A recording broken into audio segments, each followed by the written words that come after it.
Hey, today I've got some disturbing, untold Reddit confession threads that genuinely had me sleeping with the lights on. If you want more of these videos, hit subscribe and drop a like. Let's get into it.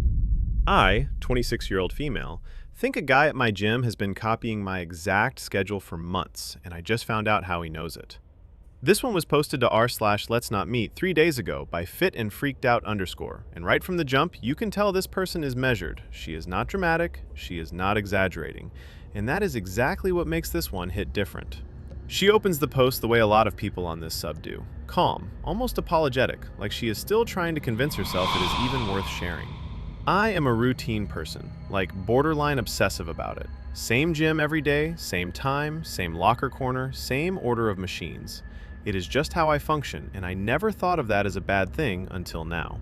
So when I started noticing this one guy always being there at the same time as me, I did not think much of it. He never talked to anyone, never stared, just a polite little nod if we crossed paths, and that was it. Months went by like this. I figured we just had the same schedule because that is how gyms work. Then about 3 months ago, I switched jobs and my hours changed completely. I went from a 6 p.m. regular to bouncing between mornings and late nights depending on my shift. Within days, he adjusted too, every single time. I told myself I was being paranoid, so I decided to test it. I picked 5 a.m. on a random Tuesday, a time I have literally never trained in my life. I told no one. I just showed up. 11 minutes later, he walked in, already changed into his gym clothes, and set up on the bench directly behind mine. He did not look at me once. That is when something clicked, and I knew this was not coincidence. I drove home and locked my door, and then I sat in my car in the parking garage for 10 minutes because I could not make myself walk to my apartment alone. I just sat there with the engine running, watching the door to the stairwell. 11 minutes. She told nobody. She picked that time slot completely at random, and he walked in, already changed and ready to go. What she figures out next about how he has been pulling this off is going to reframe every single one of those polite nods from the last few months. So, after that 5 a.m. test, she did what any of us would do once coincidence stops being a reasonable explanation. She pulled out her phone and started keeping a detailed record. 3 straight weeks of timestamps. Every single one matched within minutes. But the real discovery was not the pattern itself. It was finding out exactly how he had been doing it the whole time. I started logging everything. Every gym session, I wrote the exact minute I walked in and how long before he showed up. Monday, 6:14 a.m. He was there by 6:20. Wednesday, 7:45 p.m., 7:51. Friday at noon on a day I never train, 12:08. Every time. Then, one night, I was going through my workout app, and I tapped a tab I never really looked at. Social. Connections. A feature I turned on during setup shares your check-in times and gym location with your connections list. During a challenge event months ago, I mass accepted like 40 requests to unlock a badge. And there he was. Default avatar, username was just numbers, connected since October. I scrolled back through 6 months of check-ins, every one time-stamped and location tagged, visible to him in real time. I sat on my bathroom floor going through months of my own data, knowing he had seen every single entry. I deleted the connection, disabled the feature, canceled my membership, and signed up at a gym 20 minutes away. Paid cash. It was not a break-in. He never touched my stuff or said a word to me. But it felt worse, like someone reading your diary every day without ever picking it up. 6 months of her routine handed over through a feature she toggled on during setup and never thought about again. She did everything right after. New gym, cash payment, no digital trail, told nobody. But that last line she wrote is the one that sits with you. Not a break-in, nothing stolen, just someone quietly reading every page of your life without ever leaving a fingerprint. So she did the only thing that made sense. She disappeared. I found a gym 20 minutes across town, paid cash for the first month, didn't use my real email for the sign-up form. I told exactly one person, my best friend Mara, and I made her swear she wouldn't even mention it over text.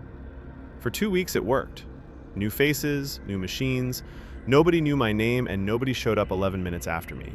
I started sleeping through the night again. I stopped checking the parking lot before I walked to my car. And I hated that. I hated that 2 weeks without being followed felt like a vacation I didn't deserve. Peace shouldn't feel like a luxury. It should just be Tuesday. But here's where I need honest opinions. He never spoke to me, not once. Never touched me, never sent a message, never blocked my path or said my name. He just was there, every single time. So am I crazy? Do I file a police report about a guy who went to the same gym as me? Because part of me still feels like I'd sound insane saying this out loud. I don't know. I'm asking because I genuinely don't know. The comments didn't let her sit in that doubt for long. 11 minutes. He wasn't already at the gym. He got a notification and drove there at 5 in the morning. I feel sick. That's exactly what broke me. I sat there on the leg press watching him walk in and I just knew. He lives at least 15 minutes from the gym based on the parking lot direction he always comes from. So he was either already on his way or he left the second he saw the check-in. Either option makes me want to throw up. The fact that he showed up at 5 a.m. on a random Tuesday is genuinely one of the most terrifying things I've ever read on here. That's not coincidence. That's surveillance. I'm a personal trainer and I've seen this dynamic before. The ones who never look at you are scarier than the ones who stare. The not looking is deliberate. Later that night, OP edited the post. She thanked the thread and said she was filing a report first thing in the morning. A few weeks pass. Then OP comes back with an update post. He called my new gym pretending to be my boyfriend and left a note on my car. So I filed the police report like I said I would. The officers were really nice about it. They took everything down, the screenshots, the app connection logs, my written timeline. But they told me straight up that without direct threats or any physical contact, there is not enough for a restraining order. They said to keep documenting and call if anything escalates. I was frustrated, but I understood. I thought maybe that was it. Maybe cutting the app connection was enough and he would just move on. Then, last Thursday, my new gym's front desk called me. A man had phoned claiming to be my boyfriend, asking what membership tier I was on and what hours the gym is busiest. They thought it was weird, so they did not give him anything, but they wanted to verify. I asked them to describe him. Average height, dark hair, glasses, soft-spoken. It was him. I went completely numb. I do not even know how he found out which gym I switched to. After that call, I almost did not go back. But I did because I refused to let him take another thing from me. That lasted 2 days. When I walked out to my car after a morning session, there was a folded note tucked under my windshield wiper. It had the gym's address written on it and 5 words underneath. You don't have to keep running. I just stood there, hands shaking, alone in a parking lot at a gym I picked specifically because no one was supposed to know about it. I sat in my car for 20 minutes before I could even drive. That note is not a love letter. That is someone telling you they will always find you. The comments did not hold back on this one. Please, please, please tell someone at the gym front desk and show them his photo if you have one. They need to know this is happening. OP, I know this sounds extreme, but please check your car for a tracker. If he's this dedicated to matching your schedule, he might not be relying on just the app. Seconding this hard. You can get a cheap RF detector off Amazon for like $20, or just take it to a mechanic and ask them to look underneath. The magnetic GPS ones are small and they stick right to the frame. Given what she described in the update, this isn't paranoia anymore. So here's where things landed after everything. OP's final update before the account went dark. I've done everything I can think of at this point. Doorbell camera installed at my apartment, all fitness apps deleted from my phone, every social feature on every platform I use turned off completely. I park in a different spot every single day now, never the same row twice in a week. I vary my hours at the gym, so there's no pattern to anything I do anymore. I told my workplace front desk not to confirm my schedule or even my presence to anyone who calls or walks in, no matter what they say. The police have the note and the full call log from the gym. They told me they'd keep the file open, but that without a direct threat or sustained physical contact, there's still not enough for them to act on. I'm working with a lawyer now to look into a private restraining order. She said we might have a case based on the documented pattern of behavior, but the process could take weeks. My best friend offered to let me stay at her place, but I told her no. I don't want to bring this to someone else's doorstep. I just want to go about my life without constantly looking over my shoulder. But I don't think that's possible anymore. I check my rearview mirror every single time I leave a building. every time. Parking lot, grocery store, my own apartment. I turn around and I look behind me. And honestly, I don't think I'll ever stop doing that. This is the last update I'm going to post. I hope the next time I think about any of this, it's because it's finally over. Her account went dark after that post, but before it did, one comment cut through everything else. The fitness app thing is exactly why I turned off every social feature the day I downloaded mine. People don't realize how much location data those things leak. What stays with me about this one isn't the stalking itself. It's that every single comfortable habit she ever built, same gym, same time slot, same locker corner every morning, all of it was a data point she was handing over without ever knowing it. Routine felt like safety. Turns out it was actually a map.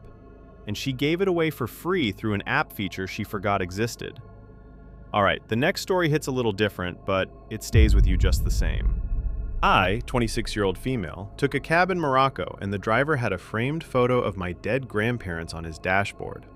This one sat with me for a while. Posted to r/let's not meet about 6 days ago by Silent Tangerine 04. And it starts quiet, almost too quiet.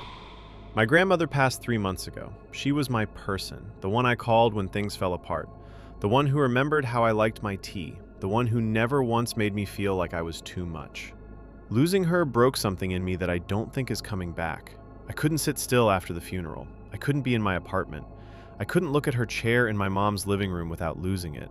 So when my aunt suggested I travel solo for a bit, I didn't argue. She was specific about it too. She said, "Go to Morocco, go to Fez, I'll book the Riyadh for you." She even gave me the name of a local cab company to use once I got there. I thought she was just being helpful. I landed in Fez, and honestly the city hit me like a wall. The heat, the noise, the smell of leather and spice pouring out of the Medina, the call to prayer echoing off every surface. It was exactly what I needed. Something so foreign it drowned out the grief for a few hours. I hailed a cab from the company my aunt recommended, got in. Cracked leather seats, little air freshener dangling from the mirror, and tucked next to the meter on the dashboard was a small, framed photo. I glanced at it the way you glance at anything. Then I stopped breathing. 2 people standing in front of a house I have never seen. Young, maybe early 20s, but I knew those faces. I grew up with those faces on our mantelpiece, in every photo album, stuck to the fridge with magnets. It was my grandparents. And here is where this story locks in. She looks up from the photo and the driver is already watching her in the rearview mirror. Not startled, not confused. His expression is calm, almost expectant, like he had been waiting for her to notice. Then she hears the click of the doors locking. So the doors are locked. She's trapped in the back of a cab in Fez with a framed photo of her dead grandparents sitting on the dashboard, and the driver is watching her through the rearview mirror. She already knows something is very wrong. And then he speaks. I pulled the handle. Nothing. Child lock, maybe? I don't know, but it wasn't opening. The driver didn't flinch. Both hands on the wheel, eyes forward.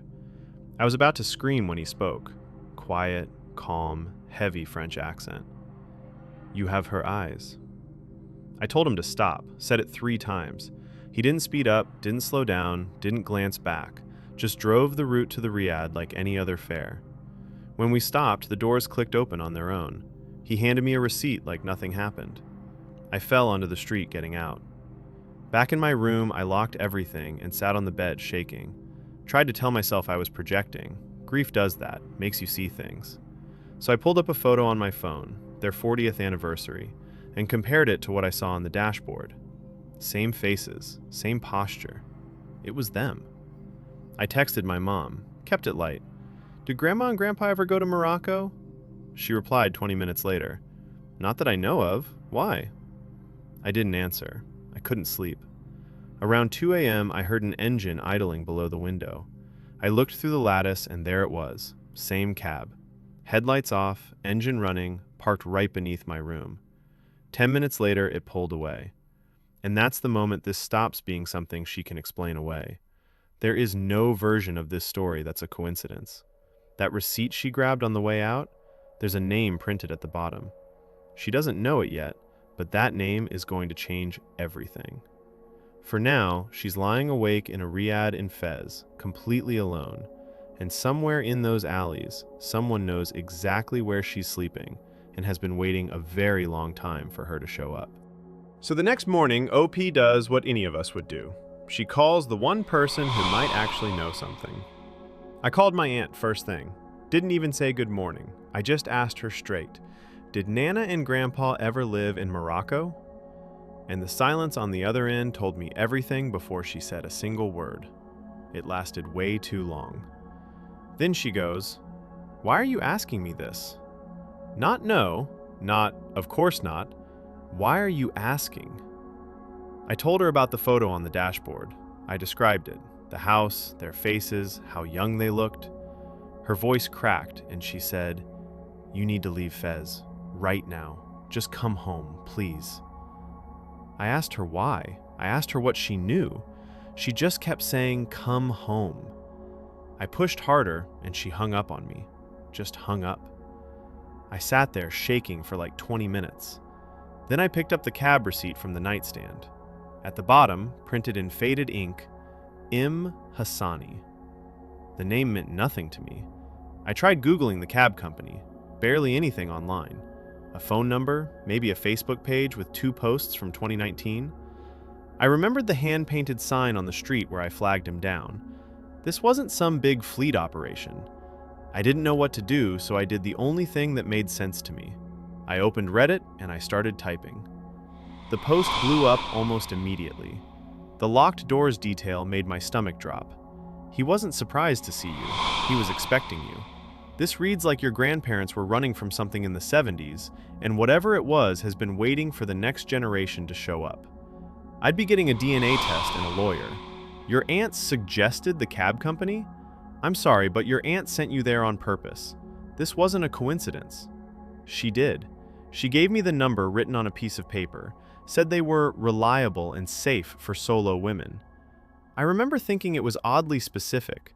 She also insisted on Fez over Marrakesh, even though I'd originally planned Marrakesh. She got weirdly emotional about it, said Fez was more meaningful for our family. I thought she was being sentimental because of Grandma's passing. I don't think that anymore. A week later, OP came back with an update post.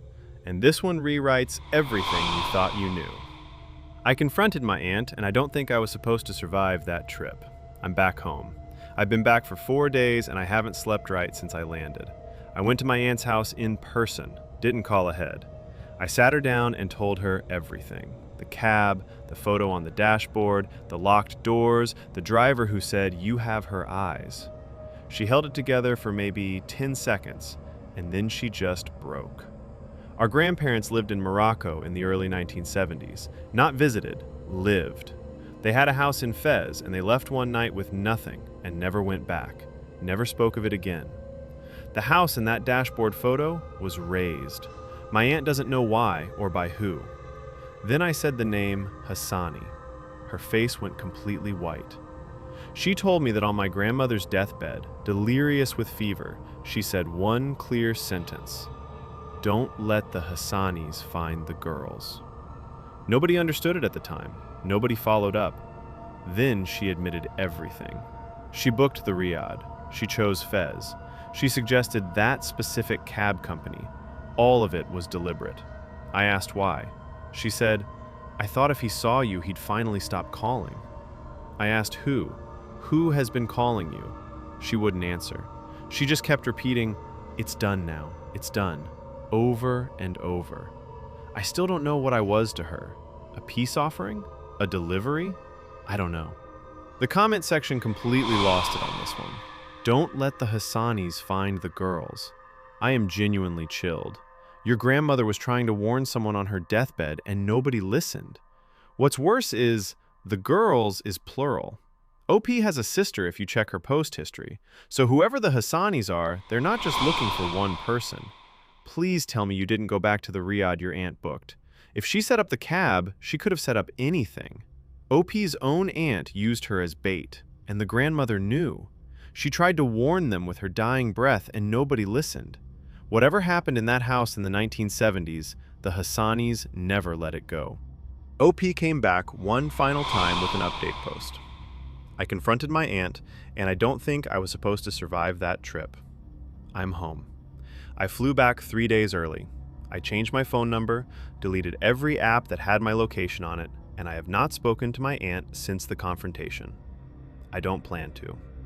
She used me.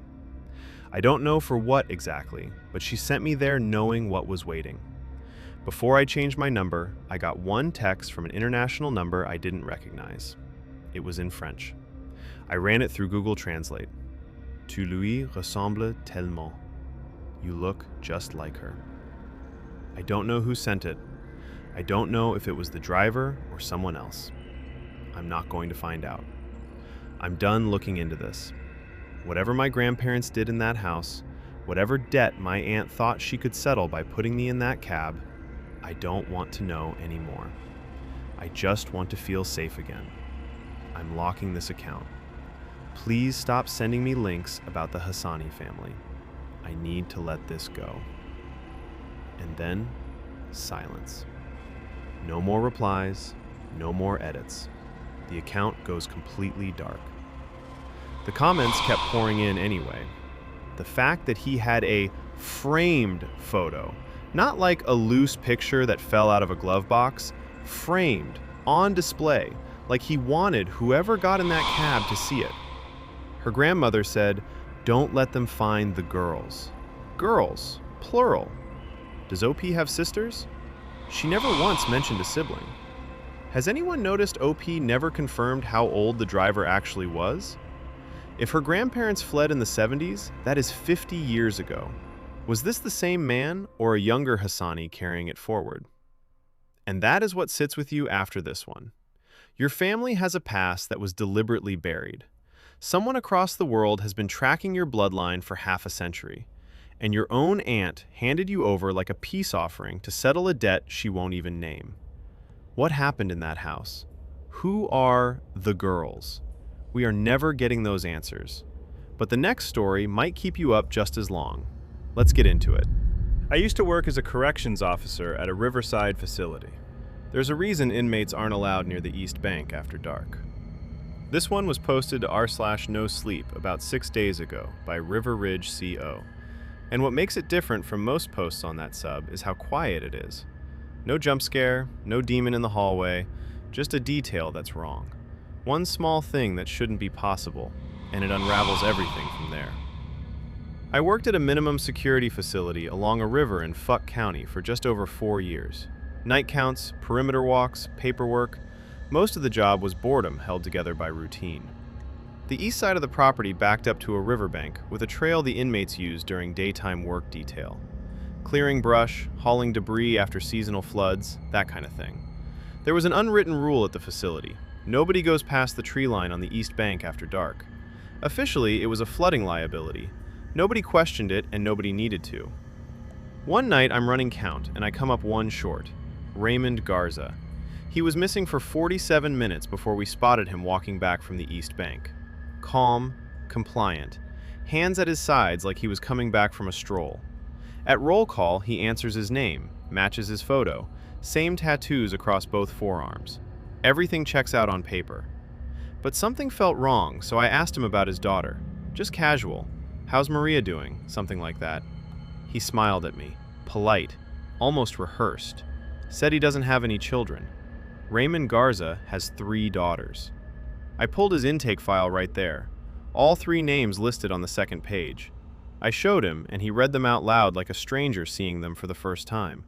No panic, no confusion, no distress at all, just nothing. Blankness where a father used to be. That was the first one. It wasn't the last.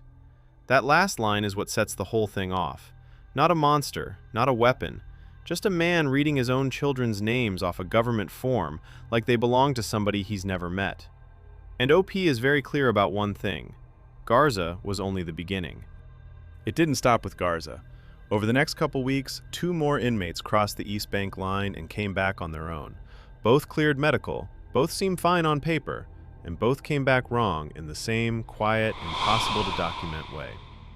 Second one was Pruitt, 18 months for fraud. Came back from the bank one evening, same calm walk, same blank compliance. Next morning, I handed him his sentencing documents and he read them like a stranger's file. Asked what the charges meant. Not legally. He genuinely did not know why he was here. Looked at his own mugshot and tilted his head like he was trying to place the face. Third was Mendez. Mid-conversation in the yard, he just stopped, stared at me for 10 seconds, then asked what year it was. I told him. He nodded. Then asked what country we were in. Not confused the way people get confused, more like he was recalibrating, loading basics from scratch. I raised it with my supervisor. He said K2 or smuggled pills. Medical had cleared all three. No substances, no trauma, no neuroflags. He shrugged it off. But talking to these men was like talking to someone doing an impression. Gestures close, speech patterns almost right. Like watching someone perform a personality from a script they had memorized but never lived. I started rerouting my walks to avoid the East Bank entirely. And when I realized nobody was going to take this seriously, I bought a trail camera and hid it in a hollowed-out tree stump near the bank. Something was happening out there, and I was going to catch it myself. 3 men, all cleared by medical, all walking and talking and technically accounted for, and all of them wearing their own faces like borrowed clothes. Nobody above him wanted to hear it, so he did what you do when the system shrugs at you. Took it on himself. One cheap trail camera hidden in a stump pointed at the tree line. Whatever patience a man has left when he knows something is wrong and not a single person believes him. And that decision right there is where this story starts to turn. 3 days I watched that trail cam feed. Hours of nothing. Deer crossing the bank, river fog rolling through, branches moving in the wind. I was starting to think I'd wasted my time. Then, on night 4, Davis didn't come back from count. I pulled the trail cam footage at 6 a.m. Davis was on it, time-stamped 2:14 a.m., walking along the East Bank like he was strolling to Sunday service. No urgency, no hesitation. That same dead, calm stride I'd seen in every one of them after they came back. He walks toward the water's edge and there's a gap, a narrow opening between 2 rock formations right at the shoreline. I have walked that stretch over 100 times. Daylight, rain, dead of winter. That gap does not exist. I've stared at those rocks so many times I could draw them from memory, but on the footage, it's right there, clear as day, like it had always been waiting. Davis steps between the rocks and the feed goes white. Total whiteout. When it comes back, he's already heading toward the facility. Same pace, same empty expression, like nothing happened, like he just took a walk and came home. I haven't slept right since. The returned inmates keep watching me. Not just glances, sustained, deliberate attention. Garza is the worst. 2 nights ago, I found him standing at the fence line at 3 a.m. facing the East Bank, perfectly still, smiling. Not a real smile, just muscles arranged in the shape of one with absolutely nothing behind it. He stood there and never moved, never blinked. Whatever came back from that bank is not them. That image of Garza at the fence, smiling at nothing in the dark, that's the detail that sat with people in the comments. 11 seconds of whiteout on the camera. 11 seconds is long enough to take everything from someone and send something else back. I don't like this at all. The part about the inmate reading his own daughter's names off the page like a stranger absolutely wrecked me. That's not amnesia, that's replacement. Has anyone stopped to check if you've changed since you started watching the footage? OP never replied to that one. OP came back a few days later with an update post. Said he almost didn't write again. I went to the gap by the river, and now I'm losing pieces of myself. I almost didn't come back to post this, but I reviewed the rest of the trail cam footage, and I need someone else to see what I'm seeing. After the whiteout, 11 seconds of pure white, the feed comes back. Davis is walking toward the facility. Same calm stride, same posture, hands relaxed at his sides. I almost closed the laptop right there. But something made me scrub back to the last frame before the whiteout. I went frame by frame, and there, inside the gap, already standing there, facing the camera, is a second figure. Same build, same jumpsuit, same expression. It has Davis's face, but it was already there before Davis ever walked in. Whatever came back through that gap isn't Davis. It's the thing that was waiting inside it, wearing him like a suit. The real Davis walked in, and never walked out. I have to admit something else. I went to the gap myself. 3 nights ago, I stood at the threshold. I didn't cross, but I felt it. Something pulling at my memories, unspooling them like thread from a spool. I stepped back. Since that night, I can't remember my mother's maiden name. I can't remember the street I grew up on. I can't remember the name of my first dog. I never went through.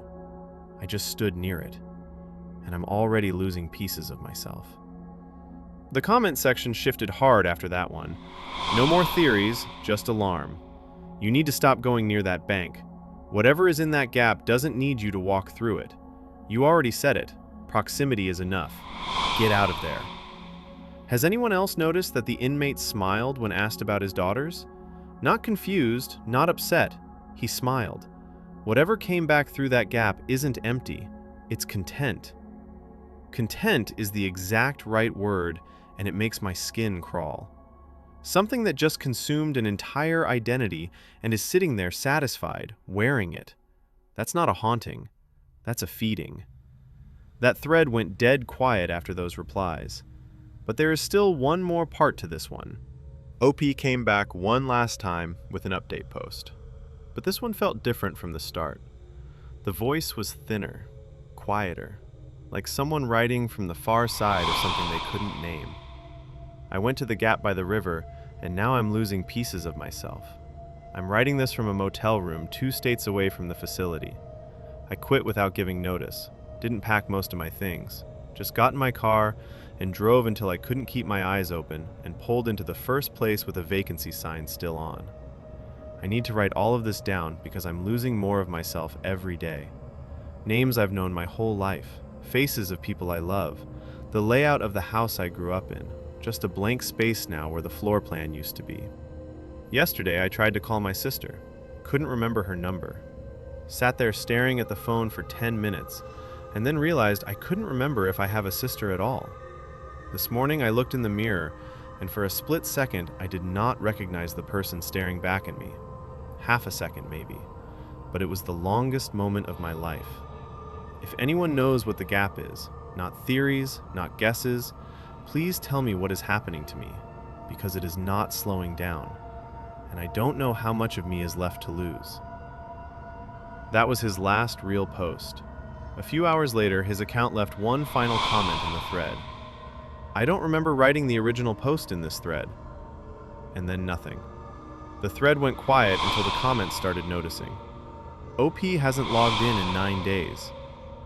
I worked corrections for 12 years, and the one thing I know is that when an inmate comes back different after an incident, staff always rationalizes it. You didn't. That probably saved your life. I think whatever is in that gap, it doesn't just take who you are, it takes the fact that you ever were. Here is what stays with me about this one. It is not the gap. It is not the doubles standing behind the fence at night. It is that OP was already disappearing before he even finished telling us what happened. The story just stops, and no one is coming back to finish it. All right, the next one is just as unsettling. Let's get into it. My family says I've been calling them every Sunday for 5 years. I have never called them. Not once. This next one sat with me for a while. Posted 6 days ago on r/no sleep by Quiet Signal Loss. It starts quiet. Deceptively quiet. And then the floor just drops out from under you. OP, 28-year-old female, moved across the country right after college, and she's completely upfront about the kind of daughter she's been. That context is what makes everything that follows hit the way it does. I'm going to be honest with you all because I think that matters here. I am not the daughter who calls home. I never have been. I moved across the country right after college and I got busy. I forgot. Birthdays, sure. Holidays, sometimes. But regular check-ins? That was never me. I'm not proud of it, but I'm just telling you how it is. So when I went home for Thanksgiving this year, first time in 2 years, I expected the usual guilt trips. The "we never hear from you" routine. But that didn't happen. We were doing dishes after dinner, just me and my mom, and she says something like, "Well, at least we have our Sunday chats." I laughed. I genuinely thought she was being sarcastic. She wasn't. She looked at me like I was the one losing it and said we talk every single Sunday at 7:14 p.m., like clockwork, for 5 years straight. I told her I have never made those calls. Not once. She pulled up her call log right there in the kitchen and started scrolling. My number. Every Sunday. Calls ranging from 40 to 90 minutes each. Dozens and dozens of them. I grabbed my own phone and checked. No outgoing calls on Sundays. No record of anything. Nothing. Someone has been calling my family from my number every week for 5 years, and I have no idea who or how. Her mom's call log had the proof. OP's phone had nothing. 2 phones, 2 completely different versions of reality. 5 years of Sunday calls she never made. And whoever is on the other end of that line has been using her number and sharing details from her actual life. This story is just getting started. What happened next is where this story shifts from strange to something that genuinely unsettled me. OP did not sit with the confusion. She went straight to the source. I called my brother first, asked him when we last spoke on the phone. He laughed and said Sunday, like always. Every Sunday, 7:14 p.m. He said I called him 2 weeks ago, telling him about my promotion before I even posted about it online. I called my dad next. Same answer. He said I called him crying the night Marcus and I broke up. I never told my dad about Marcus. Not once. Then I called my aunt. She said I described my new apartment to her. The draft by the kitchen window, the bedroom door that sticks when it rains. All accurate. All things I have never said out loud to any of them. I booked a therapist. I called my phone carrier.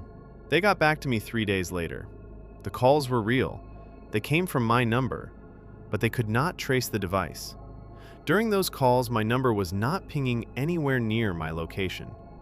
So I bought a security camera, pointed it at my bed. Sunday came. I watched myself sleep straight through 7:14 p.m. I did not move. My phone sat on my nightstand the whole time. Screen stayed dark. Monday morning, my brother texted me. Thanks for the call last night. Love you. I need you to sit with that for a second. She ruled out every rational explanation one by one. Not sleepwalking, not a dissociative episode, not her phone being spoofed because whoever is calling knows details only she would know. Something that sounds exactly like her is having real conversations with her family from a device that does not physically exist in any traceable location. And it has been doing this every single week for 5 years without missing once. And that last detail is the one that stays with you. Not the missing tower data, not the camera footage. It is the fact that to everyone else in her family, nothing is wrong. The calls feel normal. The voice sounds right. She is the only person in this story who knows something is off. So, OP, 28-year-old female, does what you'd expect next. She sits her mom down and asks what they even talk about on these Sunday calls. The answer she gets is worse than silence. My mom got this soft look on her face when I asked. She said I ask about Biscuit, that's our dog, every single week. I remember Dad's cardiology appointments, his cholesterol numbers. I remind him to take his pills. She said I laugh at the inside jokes from when I was a kid. I stay on the phone for over an hour sometimes, just listening to her talk about the neighbors. Then she paused and looked at me like she was trying not to hurt my feelings. She said, "Honestly, you're nicer on Sundays. You're warmer. You actually listen." I didn't know what to say to that, because she wasn't wrong. I am the distant one. I forget to call back. I miss birthdays by a day or two. Whatever has been calling my family every Sunday for 5 years is better at being me than I am. I tried to fix it after that, started calling twice a week, sometimes 3 times, but it felt forced. My mom could tell. She said, "You sound tired, honey, not like on Sundays." Before I left, I installed a call recording app on her phone. Told her when the next Sunday call comes in, answer it like normal, let it record, don't say anything is different. She looked confused, but she agreed. I drove back across the country with this sick feeling that I was leaving my family with something that loved them more than I knew how to. The comments on this one hit a nerve. The fact that your mom said the Sunday version of you is warmer genuinely made my stomach drop. That's not a glitch, that's a replacement. OP, please tell me you've checked for carbon monoxide in your apartment. I know it sounds unrelated, but memory gaps plus routine you don't remember could be dissociative episodes triggered by low-level poisoning. I had a detector installed last year and it's fine. And that's the thing, I don't have memory gaps. My memory is perfectly intact. I remember every Sunday evening for the past 5 years. I was home. I was watching TV or cooking or reading. I never picked up a phone. Whatever is calling my mother is doing it at the same time I'm fully conscious and doing something else. That's what I can't get past. The part where it references things that haven't happened yet. That's not identity theft. That's something pretending to be you that knows your future. I don't have advice for that. I just wanted to say I believe you. That OP reply shut down every rational explanation in the thread, and the recording was still coming. OP came back a few days later with an update post. I listened to the recording and the voice knew I would, so Mom recorded the call. She answered like normal, hit record, and let it play out. She sent me the file Monday morning. I sat in my car in the parking lot at work and pressed play. It was me. Not someone who sounded like me. It was my voice, my cadence, my laugh. At one point it said, "Oh my God, Mom, stop." And I felt sick because that is exactly how I say it, down to the little breath I take before the word stop. The voice talked about Priya from work. It mentioned the coffee shop on Linden I go to every Saturday. It knew about the book sitting on my nightstand right now. But then it started saying things that hadn't happened yet. It said I was going to get a flat tire on Wednesday. It brought up a conversation with my landlord about the water heater. That conversation didn't happen until Friday.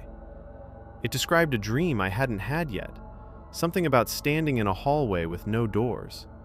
I had that exact dream Thursday night. Every single prediction it made came true within the week. This voice is not replaying my life. It is ahead of it, and it knew I would hear this recording. It said so right at the end. That reveal landed like a punch, and the comments went into full meltdown. I'm sorry, but the 7:14 p.m. every single time is what's getting me. That's not a person. People don't call at the exact same minute every week for 5 years. That's the detail that shifted this from creepy to something else entirely for me too. Humans drift. Even the most obsessive person would vary by a few minutes over 5 years. 7:14 exactly means whatever this is operates on a schedule that has nothing to do with human behavior. Have you contacted your carrier? Because calls spoofed from your number should still show a different originating device on their back-end logs. This is traceable. The calls started the exact same month she moved away. It filled the space she left. It's not pretending to be her. It thinks it is her. That's what I can't stop thinking about. A few days later, OP came back with one final update. And this is the one that broke the whole thing wide open. I listened to the recording, and the voice knew I would. I recorded the second Sunday call, set up the app on my mom's phone again, and waited. 7:14 on the dot, her phone rang. She picked up like always, and the voice, my voice, started talking. But this time, it was different. It wasn't talking to my mom the way I would. It referred to me in the third person. It said, "She's been listening to these, you know." My mom didn't flinch. She just laughed and said, "Oh, I know. She's always been curious like that." Like it was normal. Like two people talking about me behind my back. Then the voice said something I have not stopped thinking about. It told my mom, "She's almost ready to come home." And my mom just said, "Good, I miss her." I am home. I am sitting in my apartment right now, writing this. I don't know what home means to them. I don't know what version of me they think is coming back. I am not going to record another call. I don't think I want to hear what comes next. OP has not posted since. Her account is still active. The last online timestamp updates every single day, but no new posts, no comments. Just silence. And here is what I keep coming back to. The scariest part of this story was never the voice. It was that her family preferred it. OP, 28-year-old female, was not replaced by force. She was replaced by absence. She left a gap and something filled it. Something warmer, more present, better at being her than she ever was. Was it supernatural? Or was it the version of OP her family needed, somehow willed into existence by years of distance and grief? We are not getting that answer. She's almost ready to come home. I read that 3 times, and each time it got worse. What does home mean if it's not where you already live? And that is the last story for today. If any of these kept you up tonight, drop a comment and let me know which one hit the hardest. I will see you in the next one.